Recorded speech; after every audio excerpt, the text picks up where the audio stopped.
കേരളക്കരയെ ഒന്നടങ്കം ഞെട്ടിച്ച സംഭവത്തിന് ഏതാനും മണിക്കൂറുകൾക്കകം കോടതി വിധിയെത്തും. പാലക്കാട് ജില്ലയിലെ നെന്മാറയിലെ പോത്തുണ്ടിയിലെ ഒരു കോളനിയിൽ ഉച്ചയ്ക്ക് ഏകദേശം 1:30 മണിയോടുകൂടി ഒരു സ്ത്രീയെ കൊല്ലപ്പെട്ട നിലയിൽ കണ്ടെത്തുന്നു. അവരുടെ ശരീരത്തിലാകെ തലങ്ങും വിലങ്ങും വെട്ടിയിരിക്കുകയാണ്. അതിക്രൂരമായി കൊല ചെയ്യപ്പെട്ടിരിക്കുന്നത് സജിത എന്ന സ്ത്രീയാണ്. വിവരമറിഞ്ഞ് പ്രദേശമാകെ ആളുകളെ കൊണ്ട് നിറഞ്ഞു. സംഭവം അറിഞ്ഞ് പോലീസും സ്ഥലത്തെത്തി. ഉടൻ തന്നെ അന്വേഷണവും ആരംഭിച്ചു. പോലീസിന്റെ നിർദ്ദേശപ്രകാരം ഫോറൻസിക് സംഘവും ഡോഗ് സ്ക്വാഡും സംഭവ സ്ഥലത്തേക്ക് എത്തി. മൃതദേഹം കിടക്കുന്ന ഭാഗവും വീടിനകവുമൊക്കെ ഒന്ന് മണം പിടിച്ചു നോക്കിയ പോലീസ് നായ വീടിന് പുറത്തേക്കാണ് ഇറങ്ങി ഓടിയത്. പ്രദേശമൊക്കെ ചുറ്റിക്കറങ്ങിയ ശേഷം സമീപത്തുള്ള വനപ്രദേശത്തിലേക്കാണ് പോലീസ് നായ ഓടിക്കയറിയത്. വനത്തിനുള്ളിലേക്ക് കയറിയ പോലീസ് നായയ്ക്ക് പിന്നീട് അധിക ദൂരം സഞ്ചരിക്കാൻ കഴിഞ്ഞില്ല. പോലീസ് നായയെ പിന്തുടർന്ന് വനത്തിന്റെ ഭാഗത്തേക്കെത്തിയ പോലീസുകാർക്ക് ഒരു കാര്യം മനസ്സിലായി. സജിതയെ കൊലപ്പെടുത്തിയ വ്യക്തി കാടിനുള്ളിലേക്ക് ഓടിക്കയറിയിരിക്കുകയാണ്. പോലീസ് സംഘം അങ്ങനെ അവരുടെ അന്വേഷണം വനത്തിനുള്ളിലേക്ക് തന്നെ കേന്ദ്രീകരിക്കാൻ തീരുമാനിച്ചു. ഇതേസമയം തന്നെ SIയുടെ നിർദ്ദേശത്തിൽ ഒരു സംഘം പോലീസുകാർ ആ കോളനിയിലുള്ള ആളുകളോടൊക്കെ വിവരങ്ങൾ ചോദിച്ച് മനസ്സിലാക്കി തുടങ്ങിയിരുന്നു. കോളനിയിലുള്ള വ്യക്തികളെ ഓരോരുത്തരെയായി ചോദ്യം ചെയ്യുന്ന സമയത്ത് പോലീസിന് ഒരു പേര് വീണ് കിട്ടി. സജിതയുടെ വീടിന് സമീപത്ത് തന്നെ താമസിക്കുന്ന ഒരു അസ്വാഭാവിക സ്വഭാവക്കാരനായ വ്യക്തിയെക്കുറിച്ചാണ് നാട്ടുകാരെല്ലാം ഒന്നടങ്കം പറഞ്ഞത്.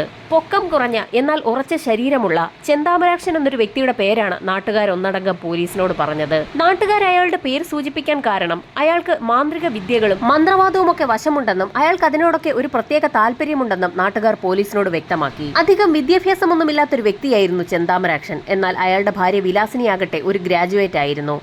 അവർക്ക് ഒരു മകളാണുള്ളത്. വിവാഹം കഴിഞ്ഞ് അധിക നാളാകും മുൻപ് തന്നെ വിലാസിനിയുമായി അയാൾ വഴക്കിടുന്നത് പതിവായിരുന്നു. ആ വഴക്ക് പലപ്പോഴും നാട്ടുകാർ കാണാറുമുണ്ടായിരുന്നു. വഴക്ക് മൂത്ത ഒരു സമയത്ത് വലിയൊരു കൊടുവാളുമായി ചെന്താമരാക്ഷൻ വിലാസിനിയെ വെട്ടിക്കൊലപ്പെടുത്താൻ ആ പ്രദേശമാകെ ഓടിക്കുന്നത് നാട്ടുകാർ കണ്ടിട്ടുമുണ്ട്. ആ സമയത്ത് നാട്ടുകാരുടെ ഇടപെടലിനെ തുടർന്നായിരുന്നു വിലാസിനി കഷ്ടിച്ച് രക്ഷപ്പെട്ടത്.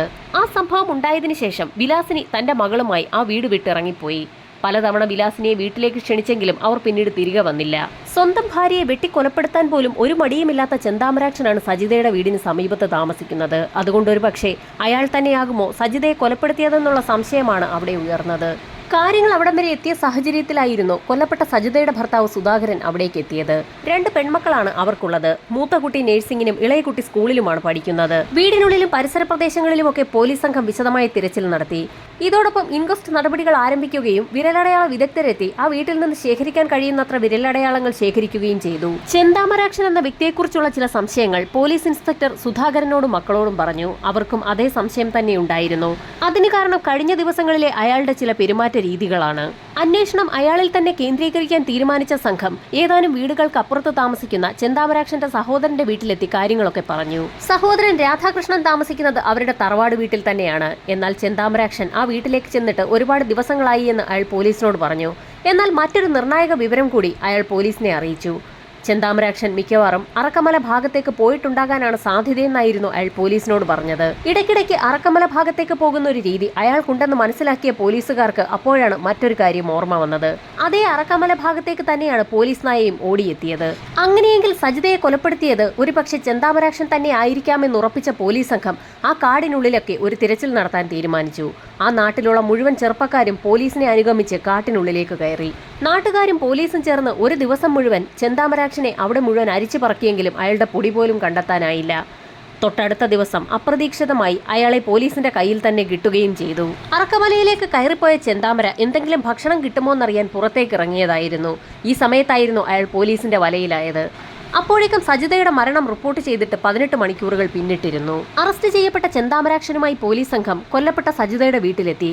എന്നാൽ താൻ അങ്ങനെ ഒരു കൃത്യം നടത്തിയിട്ടില്ല എന്ന് അയാൾ പോലീസിനോട് ആവർത്തിച്ചു പറഞ്ഞു. അതോടുകൂടി പോലീസ് സംഘം അയാളെ സ്റ്റേഷനിലെത്തിച്ച് കൂടുതൽ ചോദ്യം ചെയ്തു. പോലീസിന്റെ ചോദ്യം ചെയ്യൽ രീതി മാറിയതോടുകൂടി ചെന്താമരാക്ഷൻ പല കാര്യങ്ങളും തുറന്നു സമ്മതിച്ചു. തന്റെ ഭാര്യ വിലാസിനി പിണങ്ങിപ്പോയതിന് കാരണം സജിതയാണെന്നും അതുകൊണ്ടാണ് അവരെ കൊലപ്പെടുത്തിയതെന്നും അയാൾ പോലീസിനോട് പറഞ്ഞു. ആവശ്യമില്ലാത്ത കാര്യങ്ങൾ പറഞ്ഞ് തന്റെ ഭാര്യയെ തെറ്റിദ്ധരിപ്പിച്ചതുകൊണ്ടാണ് അവർ പോയതെന്നുകൂടി അയാൾ പോലീസിനോട് പറഞ്ഞെങ്കിലും പോലീസിന് അതത്ര വിശ്വാസം വന്നില്ല. കാരണം നാട്ടുകാർ പറഞ്ഞ കഥയനുസരിച്ച് ചെന്താമരാക്ഷന്റെ ഭാര്യ വിലാസിനി പിണങ്ങിപ്പോയത് അയാളുടെ ഉപദ്രവം സഹിക്കവയ്യാതെയാണ്. പോലീസിന്റെ ചോദ്യം ചെയ്യൽ കൂടുതൽ കർക്കശമായപ്പോൾ ചെന്താമരാക്ഷൻ മറ്റു ചില കാര്യങ്ങൾ കൂടി പോലീസിനോട് പറഞ്ഞു. നാട്ടുകാരെല്ലാവരും ചേർന്ന് ചില കൂടോത്ര പൂജകൾ ചെയ്തതിന്റെ ഭാഗമായാണ് തന്റെ ഭാര്യ വിട്ടുപോയതെന്നും നാട്ടുകാരുടെ കൂട്ടത്തിൽ സജിതയും ഉണ്ടായിരുന്നുവെന്നും അയാൾ പോലീസിനോട് പറഞ്ഞു. നാട്ടുകാർ കൂടോത്രം ചെയ്തിട്ടാണ് തന്റെ ഭാര്യ പിണങ്ങിപ്പോയതെന്നുള്ള കാര്യം തനിക്കെങ്ങനെ മനസ്സിലായി എന്ന് പോലീസ് അയാളോട് ചോദിച്ചു. അതിനും വ്യക്തമായ മറുപടി ചെന്താമരാക്ഷൻ ഉണ്ടായിരുന്നു. ഭാര്യ പിണങ്ങിപ്പോയ സമയത്ത് ചെന്താമരാക്ഷനും ഒരു മന്ത്രവാദിയെ പോയി കണ്ടിരുന്നു. നീളമുള്ള മുടിയുള്ള ഒരു സ്ത്രീ ആഭിചാരകർമ്മം നടത്തിയതിന്റെ ഭാഗമായാണ് ഭാര്യ വിലാസിനി പിണങ്ങിപ്പോയതെന്ന് മന്ത്രവാദിനി അയാളോട് പറഞ്ഞിരുന്നു. നീളമുള്ള മുടിയുള്ള സ്ത്രീ സജിതയാണെന്നും അതുകൊണ്ടാണ് അവരെ കൊലപ്പെടുത്തിയതെന്നും ചെന്താമരാക്ഷൻ വ്യക്തമായി പോലീസിനോട് പറഞ്ഞു. മന്ത്രവാദി പറഞ്ഞിട്ടുള്ള ലക്ഷണങ്ങളെല്ലാം ഒത്തുചേരുന്ന സ്ത്രീ സജിതയാണ്, അതുകൊണ്ടാണ് അവരെ താൻ കൊലപ്പെടുത്തിയതെന്ന് ചെന്താമരാക്ഷൻ പറഞ്ഞതോടുകൂടി പോലീസിന് ആകെ സംശയമായി. സജിതയുടെ ഭർത്താവ് സുധാകരൻ തിരുപ്പൂരിൽ ട്രക്ക് ഓടിക്കുന്ന വ്യക്തിയാണ്. അയാൾ പലപ്പോഴും വീട്ടിലുണ്ടാകാറില്ല. മക്കൾ ഇരുവരും പഠിക്കുന്നവരായതുകൊണ്ട് തന്നെ അവർ പഠനത്തിന് പോകുന്ന സമയത്ത് സജിത വീട്ടിൽ ഒറ്റയ്ക്കായിരിക്കും. അങ്ങനെയുള്ള ഒരു ദിവസം നോക്കി അവരെ കൊലപ്പെടുത്താൻ ചെന്താമരാക്ഷൻ തീരുമാനിക്കുകയായിരുന്നു. സജിതയെ എങ്ങനെ കൊലപ്പെടുത്തണമെന്നുള്ളത് നേരത്തെ തന്നെ ചെന്താമരാക്ഷൻ പ്രാക്ടീസ് ചെയ്തു വെച്ചിരുന്നു. അതിനുവേണ്ടിയാണ് മൂർച്ചയേറിയ ഒരു കൊടുവാൾ അയാൾ സംഘടിപ്പിച്ചു വെച്ചത്. സജിതയുടെ വീട്ടിൽ ആളില്ല എന്ന് മനസ്സിലാക്കിയ ചെന്താമരാക്ഷൻ നേരെ അവരുടെ വീട്ടിലേക്ക് എത്തുകയും സജിത എന്തെങ്കിലും ചോദിക്കുന്നതിന് മുൻപ് തന്നെ അവരെ വെട്ടി വീഴ്ത്തുകയുമായിരുന്നു. സജിതയുടെ മരണം ഉറപ്പാക്കിയ ചെന്താമരാക്ഷൻ ആരും അറിയാതെ വീടിന് പുറത്തിറങ്ങുകയും പിൻവശത്തുകൂടി നടന്ന് പിന്നീട് ആ മലയിലേക്ക് പോവുകയുമായിരുന്നു. പ്രതി കുറ്റം സമ്മതിച്ചതോടുകൂടി സ്വാഭാവികമായും കേസ് ചാർജ് ചെയ്യപ്പെട്ടു. വിചാരണ നടപടികളുടെ ഭാഗമായി ചെന്താമരാക്ഷൻ എന്ന ചെന്താമര റിമാൻഡിലുമായി. റിമാൻഡിലിരിക്കുന്ന സമയത്ത് നിരവധി തവണയാണ് ജാമ്യത്തിന് വേണ്ടി ചെന്താമര കോടതിയെ സമീപിച്ചത്. എന്നാൽ അതൊക്കെ കോടതി തള്ളുകയായിരുന്നു. പക്ഷേ കാലം മുൻപോട്ട് പോയപ്പോൾ കണ്ടീഷണൽ ജാമ്യം കോടതി ചെന്താമരയ്ക്ക് അനുവദിക്കുകയും ചെയ്തു. കണ്ടീഷൻ മറ്റൊന്നുമായിരുന്നില്ല. നെന്മാറ പോലീസ് സ്റ്റേഷൻ പരിധിയിൽ ഒരു കാരണവശാലും ചെന്താമരാക്ഷൻ വരാൻ പാടില്ല എന്നുള്ള കണ്ടീഷനായിരുന്നു കോടതി വെച്ചത്. ജാമ്യത്തിലിറങ്ങിയ അയാൾ പല ജോലികളും ചെയ്തു. നെന്മാറ സ്റ്റേഷൻ പരിധിയിൽ വരാതിരിക്കാൻ പരമാവധി ശ്രദ്ധിക്കുകയും ചെയ്തു. എന്നാൽ 2024 കോടതി വീണ്ടും അയാൾക്ക് ജാമ്യം അനുവദിച്ചു. അന്ന് കോടതി കണ്ടീഷനിൽ ചെറിയ ഇളവ് വരുത്തിയിരുന്നു. നെന്മാറ പോലീസ് സ്റ്റേഷൻ പരിധി എന്നുള്ളത് മാറ്റി നെന്മാറ പഞ്ചായത്തിനുള്ളിൽ ചെന്താമര കടക്കരുത് എന്നുള്ളതായിരുന്നു പിന്നീട് കോടതി പറഞ്ഞത്. കോടതിയുടെ പുതിയ കണ്ടീഷൻ പ്രകാരം ജാമ്യത്തിലിറങ്ങിയ ചെന്താമര എന്നാൽ പുറത്തിറങ്ങി അധിക ദിവസം കഴിയുന്നതിന് മുൻപ് തന്നെ നെന്മാറയിലുള്ള അയാളുടെ അടഞ്ഞുകിടന്ന വീട്ടിൽ താമസമാക്കുകയും ചെയ്തു. 2024 ഡിസംബറിലാണ് കോടതിയുടെ ജാമ്യ വ്യവസ്ഥകൾ ലംഘിച്ചുകൊണ്ട് അടഞ്ഞുകിടന്ന വീട്ടിൽ ചെന്താമര വീണ്ടും താമസമാക്കിയത്. ഇടയ്ക്കിടയ്ക്ക് വീടിന് പുറത്തേക്കിറങ്ങുന്ന ചെന്താമര കയ്യിൽ ഒരു കൊടുവാളും കരുതാറുണ്ട്. അയാളുടെ കൈവശം കൊടുവാളിരിക്കുന്നത് നാട്ടുകാരിൽ പലരുടെയും ശ്രദ്ധയിൽ അതുകൊണ്ട് തന്നെ അയാളുടെ വീടിന് സമീപത്തുകൂടി നടന്നു പോകാൻ പോലും പലർക്കും പേടിയായി. വീടിന്റെ ഭാഗത്തുകൂടി നടന്നു പോകുന്ന ആളുകളെയൊക്കെ ചെന്താമര വിരട്ടുന്നതും അവരോട് ദേഷ്യപ്പെടുന്നതുമൊക്കെ പതിവായിരുന്നു. ആ സമയത്തായിരുന്നു തന്റെ തൊട്ടടുത്ത വീട്ടിൽ വീണ്ടും ചെന്താമരാക്ഷൻ എന്ന ചെന്താമര താമസമാക്കിയ വിവരം സുധാകരനും മക്കളും അറിയുന്നത്. നാട്ടുകാരുടെ കൂടി സഹായത്തോടുകൂടി സുധാകരനും മക്കളും വീണ്ടും നെന്മാറ സ്റ്റേഷനിലെത്തി ഒരു പരാതി നൽകി. പട്ടാപ്പകൽ തന്റെ ഭാര്യ സജിതയെ വെട്ടിക്കൊലപ്പെടുത്തിയ ചെന്താമര വീണ്ടും തന്റെ വീടിന് സമീപത്ത് താമസമാക്കിയെന്നും അയാളുടെ താമസത്തിലും പെരുമാറ്റ രീതിയിലുമൊക്കെ തങ്ങൾ ഭയചകിതരാണെന്ന് ചൂണ്ടിക്കാട്ടിയായിരുന്നു സുധാകരനും നാട്ടുകാരും ചേർന്ന് പോലീസിൽ പരാതി നൽകിയത്. പരാതിയുടെ അടിസ്ഥാനത്തിൽ നെന്മാറ സ്റ്റേഷനിൽ നിന്നും 2 പോലീസുകാർ ചെന്താമരയുടെ വീട്ടിലെത്തുകയും അയാളെ സ്റ്റേഷനിൽ കൊണ്ടുപോവുകയും ചെയ്തു. സ്റ്റേഷൻ ഹൗസ് ഓഫീസർ ചെന്താമരയെ കാര്യമായി ഒന്ന് ഉപദേശിച്ച ശേഷം അവിടെ നിന്നും വിട്ടയച്ചു. പോലീസ് സംഘം ഉപദേശിച്ചതിന്റെ ഭാഗമായി 2 ദിവസം ചെന്താമര വീട്ടിൽ നിന്ന് പുറത്തിറങ്ങാതെ അടങ്ങി ഒതുങ്ങിയിരുന്നു. എന്നാൽ തൊട്ടടുത്ത ദിവസം തന്നെ കൊടുവാളുമായി അയാൾ നിരത്തിലേക്കിറങ്ങി. അയാളുടെ വീടിന് സമീപത്തുകൂടി പോകുന്ന ആളുകളെയെല്ലാം വീണ്ടും കൊടുവാൾ കാട്ടി ഭീഷണിപ്പെടുത്തി തുടങ്ങി. പോലീസുകാർ ഉപദേശിച്ചതിനെ തുടർന്ന് ചെന്താമര നന്നായി കാണുമെന്ന് കരുതിയായിരുന്നു ധൈര്യസമേതം നാട്ടുകാർ ആ വഴി നടന്നു തുടങ്ങിയത്. എന്നാൽ ചെന്താമരയുടെ സ്വഭാവം കൂടുതൽ വഷളാവുകയായിരുന്നു. പിന്നീട് തന്റെ വീടിന് സമീപത്തുകൂടി നടന്നു പോകുന്ന ആളുകളെയെല്ലാം വെട്ടിക്കൊലപ്പെടുത്തുമെന്ന് തന്നെ അയാൾ ഉറക്കെ പ്രഖ്യാപിച്ചു. സജിതയുടെ മരണം സംഭവിച്ചതിന് ശേഷം ഏതാനും നാളുകൾ കഴിഞ്ഞ് സുധാകരൻ വേറെ വിവാഹം കഴിച്ചു. ആ സ്ത്രീക്കൊപ്പമാണ് സുധാകരൻ താമസിക്കുന്നത്. സുധാകരന്റെ പെൺമക്കൾ 2 പേരും അവരവരുടെ പഠനവുമായി ബന്ധപ്പെട്ട് മറ്റ് സ്ഥലങ്ങളിലുമാണ്. സുധാകരന്റെ അമ്മ ലക്ഷ്മിയാകട്ടെ അവരുടെ മകൾക്കൊപ്പവുമാണ് താമസിക്കുന്നത്. ചെന്താമരയുടെ വീടിന് സമീപത്തുള്ള സുധാകരന്റെ വീട് യഥാർത്ഥത്തിൽ അടഞ്ഞുകിടക്കുകയാണ്. അങ്ങനെയിരിക്കെ ഒരു ദിവസം പെൻഷന്റെ ചില പേപ്പറുകൾ ശരിയാക്കുന്നതിന്റെ ഭാഗമായി സുധാകരനും അയാളുടെ അമ്മ ലക്ഷ്മിയും കൂടി അടഞ്ഞുകിടക്കുന്ന സുധാകരന്റെ വീട്ടിലേക്ക് എത്തി. വീടിന് സമീപം എത്തിയപ്പോൾ തന്നെ സുധാകരന്റെ സ്കൂട്ടറിന് മുൻപിലേക്ക് ഒരാൾ കൈ കാണിച്ചു. പരിചയക്കാരനായതുകൊണ്ട് തന്നെ സുധാകരൻ അല്പസമയം അയാളോട് സംസാരിച്ചു നിന്നു. ഈ സമയത്ത് പിൻസീറ്റിലിരുന്ന ലക്ഷ്മി സ്കൂട്ടറിൽ നിന്നിറങ്ങി സുധാകരന്റെ അടഞ്ഞുകിടക്കുന്ന വീട്ടിലേക്ക് പോയി. ലക്ഷ്മി വീട്ടിലെത്തി ഏതാനും നിമിഷങ്ങൾക്കകം തന്നെ സുഹൃത്തുമായുള്ള സംഭാഷണം അവസാനിപ്പിച്ച് സുധാകരനും ആ വീട്ടിലേക്ക് പുറപ്പെട്ടു. യഥാർത്ഥത്തിൽ ചെന്താമരയുടെ വീട് കഴിഞ്ഞ് തൊട്ടടുത്ത വീടാണ് സുധാകരന്റേത്. സ്കൂട്ടറുമായി സുധാകരൻ ചെന്താമരയുടെ വീടിന് സമീപം എത്തിയപ്പോഴായിരുന്നു അപ്രതീക്ഷിതമായി ചെന്താമര ഒരു കൊടുവാളുമായി അയാളുടെ സ്കൂട്ടറിന് മുൻപിലേക്ക് ചാടി വീണത്. അപ്രതീക്ഷിതമായി ഒരാൾ സ്കൂട്ടറിന് മുൻപിലേക്ക് ചാടി വീണ സാഹചര്യമായതുകൊണ്ട് തന്നെ സുധാകരനും സ്കൂട്ടറും ഒരു വശത്തേക്ക് മറിഞ്ഞു. തറയിലേക്ക് വീണുപോയ സുധാകരൻ എഴുന്നേൽക്കാൻ ശ്രമിക്കുന്ന സാഹചര്യത്തിലായിരുന്നു അപ്രതീക്ഷിതമായി കയ്യിലിരുന്ന കൊടുവാൾ ഉപയോഗിച്ച് ചെന്താമര സുധാകരനെ വെട്ടിയത്. സുധാകരന്റെ ഉറക്കെയുള്ള നിലവിളി ശബ്ദം അയാളുടെ അമ്മ ലക്ഷ്മി കേൾക്കുകയും ചെയ്തു.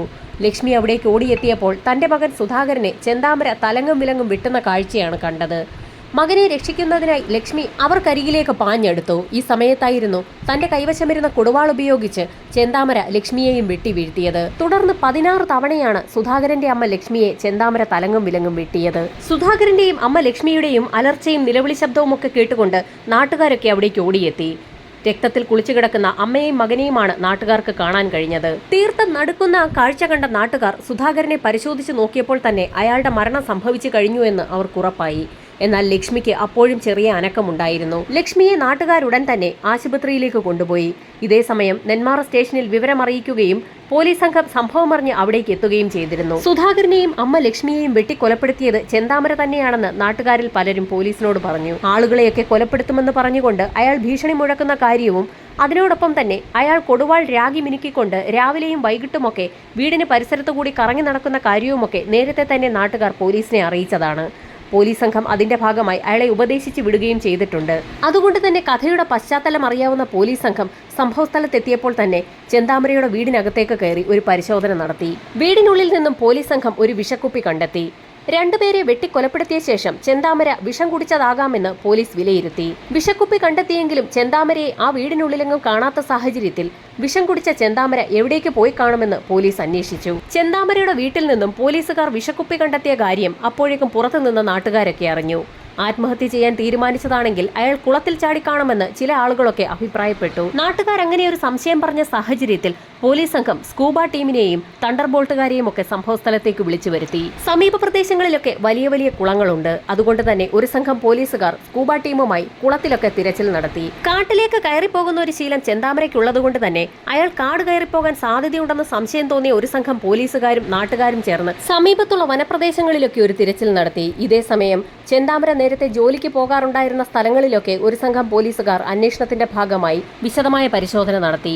ഈ സമയത്തായിരുന്നു ഡോഗ് സ്ക്വാഡ് സംഭവസ്ഥലത്തേക്ക് എത്തിയത്. മൃതദേഹവും സമീപ പ്രദേശങ്ങളുമൊക്കെ മണത്തു നോക്കിയ പോലീസ് നായ അവിടെ നിന്നും ഓടി നേരെ അയ്യപ്പൻകുന്നിലേക്കാണ് പോയത്. പോലീസ് സംഘവും നാട്ടുകാരും തണ്ടർബോൾട്ടുകാരും ഒക്കെ വിവിധ ടീമുകളായി തിരിഞ്ഞ് അയ്യപ്പൻകുന്ന് പരിസരമൊക്കെ വിശദമായി തന്നെ ഒരു അന്വേഷണത്തിന് വിധേയമാക്കി. അന്വേഷണത്തിന്റെ ഭാഗമായി പോലീസുകാർക്കൊപ്പം 100 കണക്കിന് നാട്ടുകാരാണ് കൂടിയത്. പോലീസ് സംഘത്തിന്റെ വിപുലമായൊരു ടീം നാട്ടുകാർക്കൊപ്പം അയ്യപ്പൻകുന്ന് വനമേഖലയിൽ ചെന്താമരയ്ക്കായി തിരച്ചിൽ നടത്തുന്ന അതേ സമയത്ത് തന്നെ നെന്മാറ ബസ് സ്റ്റേഷന് സമീപത്ത് നിന്നും ചെന്താമര ബസ്സിൽ കയറി പോകുന്നതായി നാട്ടുകാർ കണ്ടു എന്നും ഇതേ സമയത്ത് തന്നെ പാലക്കാട് കോട്ട മൈതാനത്ത് ചെന്താമരയെ ആളുകൾ കണ്ടു എന്നുമൊക്കെ വാർത്ത പ്രചരിച്ചു. ചെന്താമരയെ കണ്ടു എന്ന് നാട്ടുകാർ പറഞ്ഞ മേഖലകളിലൊക്കെ പോലീസ് സംഘം വിവിധ ടീമുകളായി തിരിഞ്ഞ് അന്വേഷണം നടത്തി. കോട്ട മൈതാനം ഭാഗത്ത് നിന്നും ലഭിക്കാവുന്ന അത്രയും CCTV ദൃശ്യങ്ങൾ പോലീസ് കളക്ട് ചെയ്യുകയും ചെയ്തു. ചെന്താമരയുമായി മുഖസാദൃശ്യമുള്ള ഏത് വ്യക്തികളെ കണ്ടാലും ഉടൻ തന്നെ നാട്ടുകാർ വിവരം പോലീസിനെ അറിയിക്കും. പോലീസ് സംഘം ഉടൻ തന്നെ ആ പ്രദേശമൊക്കെ കേന്ദ്രീകരിച്ച് അരിച്ചുപറക്കിയുള്ള അന്വേഷണവും നടത്തും. ഒടുവിൽ ചെന്താമരയെക്കുറിച്ചുള്ള അന്വേഷണം പാലക്കാട് നിന്നും മലപ്പുറത്തേക്കും സമീപ ജില്ലകളിലേക്കുമൊക്കെ അങ്ങ് വ്യാപിച്ചു. നേരത്തെ ഒരു കൊലപാതകം നടത്തി ജയിലിലാവുകയും ഇപ്പോൾ വീണ്ടും ഇരട്ട കൊലപാതകം നടത്തി കടന്നുകളയുകയും ചെയ്ത ചെന്താമരയെ ഏത് വിധേനയും കണ്ടെത്തുമെന്നുള്ള വാശിയിലായിരുന്നു പോലീസ് സംഘം. എന്നാൽ ഇതേ സമയം തന്നെ പോലീസ് സ്റ്റേഷനിൽ പല ആവർത്തി ചെന്താമരയുമായി ബന്ധപ്പെട്ടുള്ള പരാതി നാട്ടുകാർ ബോധിപ്പിച്ചിട്ടുണ്ടെങ്കിലും പോലീസുകാർ കൃത്യസമയത്ത് നടപടിയെടുക്കാത്ത സാഹചര്യത്തിലാണ് ഇപ്പോൾ ഇരട്ട കൊലപാതകം സംഭവിച്ചതെന്ന് വിവിധ മേഖലകളിൽ നിന്നും പോലീസിനെതിരെ ആക്ഷേപവും ഉയർന്നു. ഇതേ സമയം തന്നെ പരാതി നൽകിയിട്ടും കൃത്യമായ നടപടി പോലീസിന്റെ ഭാഗത്തു നിന്നും ഉണ്ടാകാത്ത സാഹചര്യത്തിലാണ് അമ്മയ്ക്ക് പുറകെ അച്ഛനെയും അതോടൊപ്പം തന്നെ അച്ചമ്മയെയും തങ്ങൾക്ക് നഷ്ടപ്പെട്ടതെന്ന് സുധാകരന്റെ മക്കൾ രണ്ടുപേരും മാധ്യമങ്ങളോട് വ്യക്തമാക്കി. ഇതേ സമയം തന്നെ പോലീസ് സംഘം അവരുടെ അന്വേഷണം വിവിധ മേഖലകളിലേക്ക് വ്യാപിപ്പിച്ചിരുന്നു. ചെന്താമരയുടെ കൈവശം ഒരു ഫോൺ ഉണ്ടെന്നുള്ള കാര്യം പോലീസിനറിയാം. എന്നാൽ ഇപ്പോൾ ആ ഫോൺ സ്വിച്ച്ഡ് ഓഫ് ആണ്. പോലീസിന്റെ നിർദ്ദേശപ്രകാരം സൈബർ സെൽ നിരന്തരം ആ ഫോൺ നിരീക്ഷിച്ചുകൊണ്ടിരിക്കുകയാണ്. അങ്ങനെ നിരീക്ഷണം തുടരുന്നതിനിടയിലാണ് തിരുവമ്പാടിയിൽ വെച്ച് ചെന്താമരയുടെ മൊബൈൽ ഫോൺ ഓണായി എന്നുള്ള വിവരം സൈബർ സെല്ലിന് വ്യക്തമായത്. സൈബർ സെൽ ആ വിവരം പോലീസിനെ അറിയിച്ചപ്പോൾ തന്നെ ഒരു സംഘം പോലീസുകാർ ചെന്താമരയെ കൈയോടെ പിടികൂടുന്നതിനായി തിരുവമ്പാടിയിലെത്തി. എന്നാൽ തിരുവമ്പാടിയിലെത്തിയ പോലീസ് സംഘത്തിന് തീർത്ത നിരാശയായിരുന്നു ഫലം. ചെന്താമരയുടെ പഴയ ഫോണിലെ സിം ഉപയോഗിക്കുന്നത് തിരുവമ്പാടിയിലുള്ള അയാളുടെ ഒരു സുഹൃത്തായിരുന്നു. തിരുവമ്പാടിയിൽ ഒരു എസ്റ്റേറ്റിൽ കുറെ നാളുകൾക്ക് മുൻപ് ചെന്താമര ജോലി ചെയ്തിരുന്നു. എസ്റ്റേറ്റിൽ സെക്യൂരിറ്റിയായി ജോലി ചെയ്തുകൊണ്ടിരിക്കുന്നതിനിടയിൽ പരിചയപ്പെട്ട ആ സുഹൃത്തിന് ചെന്താമര തന്റെ കൈവശമുള്ള മൊബൈൽ ഫോൺ കൊടുക്കുകയായിരുന്നു. സുഹൃത്തിനെ ചോദ്യം ചെയ്യുന്നതിനിടയിൽ ചില നിർണായക വിവരങ്ങളൊക്കെ പോലീസിന് ലഭിച്ചു. ചെന്താമര പലപ്പോഴും മറ്റുള്ള ആളുകളുടെ ഫോണിൽ നിന്നാണ് തനിക്ക് ആവശ്യമുള്ള ആളുകളെയൊക്കെ വിളിക്കാറുള്ളത്. അത് മാത്രവുമല്ല, പല സിം കാർഡുകളും അയാളുടെ കൈവശമുണ്ട്. കോഴിക്കോട്, തിരുവമ്പാടി മേഖലകളിലൊക്കെ ചെന്താമരയ്ക്കായി പോലീസ് സംഘം അരിച്ചുപറക്കിയുള്ള അന്വേഷണം നടത്തുന്നതിനിടയിൽ പോലീസിന്റെ വിവിധ മേഖലകളിലുള്ള മറ്റ് സംഘങ്ങൾ കോയമ്പത്തൂരിലും തിരുപ്പൂരിലും പൊള്ളാച്ചിയിലുമൊക്കെ തിരച്ചിൽ നടത്തുകയായിരുന്നു. ഇതിനിടയിലായിരുന്നു ചെന്താമരയുടെ കൈവശമുള്ള ഫോൺ കളഞ്ഞു കിട്ടിയെന്ന നിലയിൽ നാട്ടുകാർ ഒരു ഫോൺ പോലീസിനെ ഏൽപ്പിക്കുന്നത്. എന്നാൽ ആ ഫോണിലാകട്ടെ സിം കാർഡുമില്ല, ബാറ്ററിയുമില്ല. തന്റെ മൊബൈൽ ഫോണിലെ സിം ഊരിയെടുത്തതിനു ശേഷം അതവിടെ ഉപേക്ഷിച്ചിട്ട് ചെന്താമര കടന്നു കളഞ്ഞിരിക്കുകയാണ്. ചെന്താമരയെ അന്വേഷിച്ച് പോലീസ് സംഘം വീണ്ടും അയാളുടെ സഹോദരൻ രാധാകൃഷ്ണന്റെ വീട്ടിലുമെത്തി. രാധാകൃഷ്ണൻ ചില പ്രത്യേക കാര്യങ്ങളൊക്കെ അപ്പോൾ പോലീസ് സംഘത്തോട് പറഞ്ഞു. തന്നെ പിടികൂടാൻ ശ്രമിക്കുന്ന പോലീസുകാരെ വിശദമായി തന്നെ നിരീക്ഷിക്കുക എന്നുള്ളത് ചെന്താമരയുടെ ഒരു പ്രത്യേക കഴിവാണ്. പോലീസ് സംഘം എന്തൊക്കെ ചെയ്യും, എന്തൊക്കെ ചെയ്യില്ല എന്നുള്ള കാര്യങ്ങളൊക്കെ വ്യക്തമായി തന്നെ ആ ക്രിമിനലിനറിയാം. അയാൾക്ക് സഹിക്കാൻ പറ്റാത്ത ഒരേ ഒരു കാര്യം വിശപ്പാണ്. നേരത്തെ സജിതയെ കൊലപ്പെടുത്തിയ കേസിൽ കാട്ടിനുള്ളിലേക്ക് കടന്ന ചെന്താമര വിശപ്പ് സഹിക്കാൻ വയ്യാതെ പുറത്തേക്കിറങ്ങി വന്ന സമയത്തായിരുന്നു പോലീസ് സംഘം അയാളെ പിടികൂടിയത്. സമീപ പ്രദേശങ്ങളിലുള്ള കാടുകളൊക്കെ അയാൾക്ക് വളരെ വ്യക്തമായി തന്നെ അറിയാം. അതുകൊണ്ട് തന്നെ ഇത്തവണയും എവിടെയെങ്കിലും കയറി ഒളിച്ചിരിക്കുന്ന ചെന്താമര വിശപ്പ് സഹിക്കാൻ കഴിയാതെ വരുന്ന സമയത്ത് പുറത്തേക്കിറങ്ങി വരുമെന്നും ആ സമയത്ത് അയാളെ പിടികൂടാൻ എളുപ്പമായിരിക്കുമെന്നും അയാളുടെ സഹോദരൻ പോലീസിനോട് പറഞ്ഞു. അപ്പോഴേക്കും ഇരട്ട കൊലപാതകങ്ങൾ സംഭവിച്ചിട്ട് 36 മണിക്കൂറുകൾ പിന്നിട്ടിരുന്നു. പോലീസിന്റെ അനാസ്ഥ കൊണ്ടാണ് ഇങ്ങനെയൊക്കെ സംഭവിച്ചതെന്ന് ചൂണ്ടിക്കാട്ടി വിവിധ മേഖലകളിൽ നിന്ന് പ്രക്ഷോഭം ഉയരുകയും ചെയ്തു. നാട്ടുകാരുടെയും പ്രതിപക്ഷ പാർട്ടികളുടെയും ഒക്കെ രോഷം ആളിക്കത്തുന്ന സമയത്ത് സർക്കാർ ഒരു കാര്യം ചെയ്യേണ്ടി വന്നു. നെന്മാറ ഇൻസ്പെക്ടർ നരേന്ദ്രസിംഹയെ അന്വേഷണ വിധേയമായി സസ്പെൻഡ് ചെയ്തു. ഇതേസമയം അന്വേഷണത്തിനുണ്ടായിരുന്ന മറ്റുള്ള ഉദ്യോഗസ്ഥരടങ്ങുന്ന സംഘം മറ്റൊരു പ്ലാൻ തീരുമാനിച്ചു. നേരത്തെ ചെന്താമരയുടെ സഹോദരൻ രാധാകൃഷ്ണൻ പറഞ്ഞതനുസരിച്ച് അയാൾ വിശപ്പ് സഹിക്കവയ്യാതെ ഒളിച്ചിരിക്കുന്ന പ്രദേശത്ത് നിന്നും പുറത്തേക്കിറങ്ങുന്ന സാഹചര്യത്തിൽ അയാളെ കയ്യോടെ പിടികൂടുക എന്നുള്ളതിനു വേണ്ടി ഒരു പ്രത്യേക പ്ലാൻ തന്നെയാണ് പോലീസ് സംഘം തയ്യാറാക്കിയത്. കാടിനുള്ളിൽ എവിടെയെങ്കിലുമാണ് ചെന്താമര ഒളിച്ചിരിക്കുന്നതെങ്കിൽ അയാൾ വിശപ്പ് സഹിക്കവയ്യാതെ പുറത്തേക്കിറങ്ങി വരും.